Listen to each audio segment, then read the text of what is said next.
ವೀಕ್ಷಕರ ನಮಸ್ಕಾರ. ರಾಜ್ಯ ರಾಜಕಾರಣಕ್ಕೆ ಸಂಬಂಧಪಟ್ಟ ರಾಜ್ಯ ರಾಜಕಾರಣದಲ್ಲಿ ಕರೆಂಟ್ ಶಾಕ್ ರೀತಿಯ ಸಂಚಲನಾತ್ಮಕ ಪೊಲಿಟಿಕಲ್ ಅಪ್ಡೇಟ್ಸ್ ಒಂದು ಲಭ್ಯವಾಗ್ತಾ ಇದೆ. ರಾಜ್ಯ ರಾಜಕಾರಣದ ಬಿಗ್ಗೆಸ್ಟ್ ಬ್ರೇಕಿಂಗ್ ಸುದ್ದಿಯನ್ನ we are going to blast. ಇದು ಸ್ಟೇಟ್ ಪಾಲಿಟಿಕ್ಸ್ ಗೆ ಸಂಬಂಧಪಟ್ಟ ಅತಿ ದೊಡ್ಡ political breaking.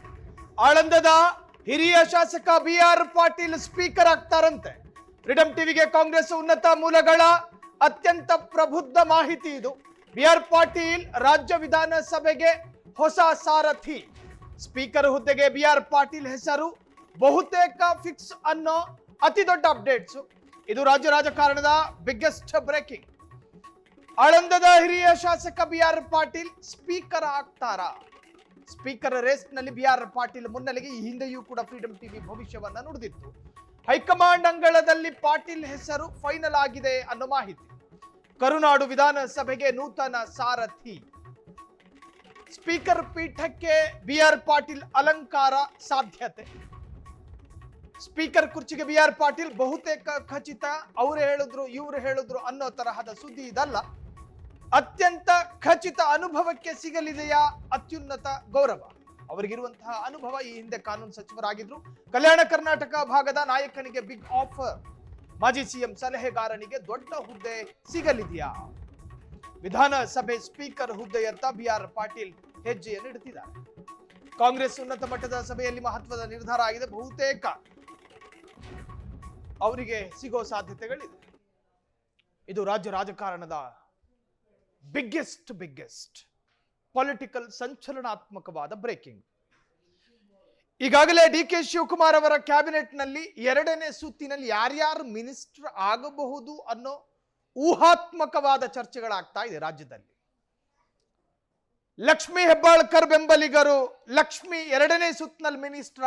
BZ Zameer Ahmed Khan ರವರ ಬೆಂಬಲಿಗರು ನಮ್ಮ ಸಾಹೇಬ್ರು ಈ ಬಾರಿ ಮಂತ್ರಿನ.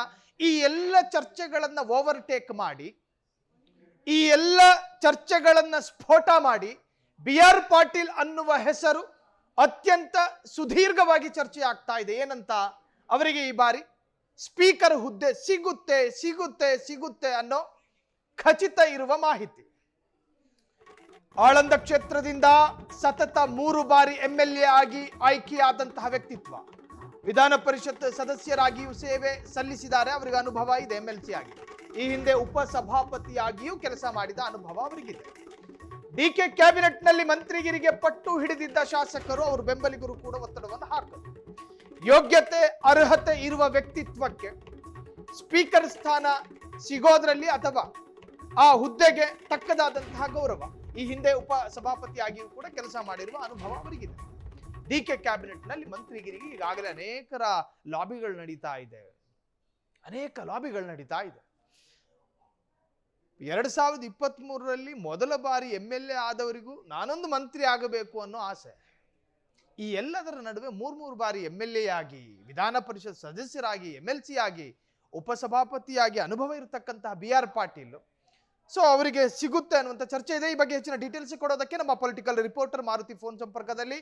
ಮಾರುತಿ, ಎಲ್ಲ ಒಂದು ಕಡೆ DK ಕ್ಯಾಬಿನೆಟ್ ನಲ್ಲಿ ಸಂಪುಟ ವಿಸ್ತರಣೆ ಆಗುತ್ತೆ ಅನ್ನೋ ಚರ್ಚೆದ ನಡುವೆ BR ಪಾಟೀಲ್ಗೆ ಸ್ಪೀಕರ್ ಸ್ಥಾನ, ಈ ಬಗ್ಗೆ ಹೆಚ್ಚಿನ ಡೀಟೇಲ್ಸ್ ಕೊಡೋದಾದ್ರೆ ಮಾರುತಿ.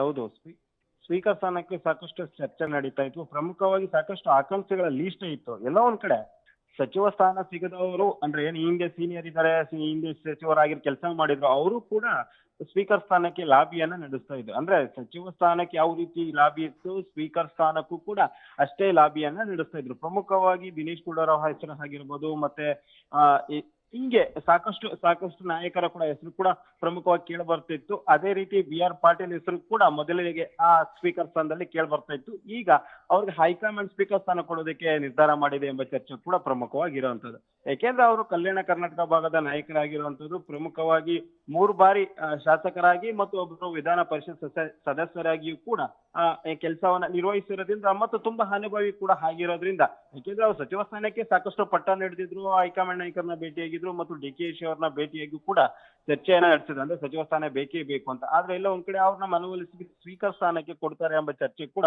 ಇರುವಂತದ್ದು. ಹೀಗಾಗಿ ಅವ್ರ ಅನುಭವಕ್ಕೆ ಸ್ಪೀಕರ್ ಸ್ಥಾನ ಸಿಗಲಿಗಿದೆ ಎಂಬ ಚರ್ಚೆ ಕೂಡ ಇರುವಂತದ್ದು. ಇನ್ನೊಂದ್ ಕಡೆ ಹಿಂದೆ ಕೂಡ ಅವರು CM ಸಲಹೆಗಾರರಾಗಿ ಕೂಡ ಕೆಲಸವನ್ನ ನಡೆಸಿದ್ರು. ಮತ್ತೆ ಅದೇ ರೀತಿ ಉಪಸಭಾಪತಿಯಾಗಿ ಕೂಡ ಕೆಲಸವನ್ನ ಬಿ ಆರ್ ಪಾಟೀಲ್ ಅವರು ಮಾಡಿದ್ರು. ಇವೆಲ್ಲವೂ ಕೂಡ ಪರಿಗಣನೆಗೆ ತೆಗೆದುಕೊಂಡಿರುವಂತ, ಯಾಕೆಂದ್ರೆ ಸ್ಪೀಕರ್ ಸ್ಥಾನದಲ್ಲಿ ಮುಂದುವರಿಬೇಕು ಅಂದ್ರೆ ಅಥವಾ ಸ್ಪೀಕರ್ ಸ್ಥಾನ ಬೇಕಂದ್ರೆ ಅನುಭವಿಗಳಾಗಿರ್ಬೇಕು ಮತ್ತು ಒಂದು ಸದನವನ್ನ ನಡೆಸುವಂತ ಜವಾಬ್ದಾರಿ ಅವ್ರ ಕೈಯಲ್ಲಿ ಇರುತ್ತೆ. ಅಂದ್ರೆ ಸಜಾವಾಗಿ ಸದನ ನಡಿಬೇಕು ಅಂದ್ರೂ ಕೂಡ ಅವ್ರ ಜವಾಬ್ದಾರಿ ಇರುತ್ತೆ. ಹಾಗಾಗಿ ಅನುಭವವನ್ನ ಲೆಕ್ಕಾಚಾರ ಹಾಕಿ ಮತ್ತು ಕಲ್ಯಾಣ ಕರ್ನಾಟಕದ ನಾಯಕರಾಗಿರುವಂತದ್ದು ಮತ್ತು ಪ್ರಮುಖ 3 ಬಾರಿ ಈಗಾಗಲೇ ಶಾಸಕರಾಗಿ ಕೆಲಸವನ್ನ ನಿರ್ವಹಿಸಿ ಎಲ್ಲವೂ ಕೂಡ ಲೆಕ್ಕಾಚಾರವನ್ನ ಹಾಕಿ ಅವ್ರಿಗೆ ಸ್ಪೀಕರ್ ಸ್ಥಾನ ಕೊಡೋದಕ್ಕೆ ಹೈಕಮಾಂಡ್ ಒಪ್ಪಿದೆ ಎಂಬ ಚರ್ಚೆ ಕೂಡ ಈಗಿರುವಂತದ್ದು. ಸಾಯಿಲ್, ಥ್ಯಾಂಕ್ ಯು ಮಾರುತಿ ತಮ್ಮೆಲ್ಲ ಡೀಟೇಲ್ಸ್ಗೆ. ಒಟ್ಟಾರೆ ರಾಜ್ಯ ರಾಜಕಾರಣದಲ್ಲಿ ಸಂಚಲನಾತ್ಮಕವಾದ ಚರ್ಚೆಗೆ ಕಾರಣವಾಗಿದೆ ಬಿ ಆರ್ ಪಾಟೀಲ್ ರವರ ಆಯ್ಕೆ. ಎಲ್ಲ ಒಂದು ಕಡೆ ಅನುಭವ, ಎಲ್ಲ ಒಂದು ಕಡೆ ಏನು ಅಗಾಧವಾದಂತಹ ಅನುಭವ, ಈ ಎಲ್ಲದರ ಆಧಾರದಲ್ಲಿ ಅವರಿಗೆ ಸ್ಪೀಕರ್ ಸ್ಥಾನ ಸಿಗ್ತಾ ಇರೋದು. ಒಂದು ಕಡೆ ಅವರ ಬೆಂಬಲಿಗರಿಗೂ ಕೂಡ ಸಂತೋಷ. ಜೊತೆಗೆ ಡಿ ಕೆ ಶಿವಕುಮಾರ್ ಅವರ ಸರ್ಕಾರದಲ್ಲಿ ಹೊಸ ಸ್ಪೀಕರು ನೋಡಿ, ಹಿಂದೆ ಯು ಟಿ ಖಾದರ್ ಇದ್ರು, ಅದಾದ ನಂತರ ಸರ್ಕಾರ ಬದಲಾಯಿತು, ಅವರಿಗೆ ಈಗ ಆರೋಗ್ಯ ಇಲಾಖೆ ಎನ್ನುವಂತಹ ಸ್ಥಾನಮಾನ ಸಿಕ್ಕಿದೆ. ಸೊ ಈಗ ಆ ಸ್ಪೀಕರ್ ಹುದ್ದೆಯಲ್ಲಿ ಬಿ ಆರ್ ಪಾಟೀಲ್ ಅಲಂಕಾರ ಅಥವಾ ಅಲಂಕರಿಸ್ತಾರ ಎನ್ನುವಂತಹ ಚರ್ಚೆಗಳು ಕೂಡ ಸುದೀರ್ಘವಾಗಿ ರಾಜ್ಯ ರಾಜಕಾರಣದಲ್ಲಿ ನಡೀತಾ ಇದೆ.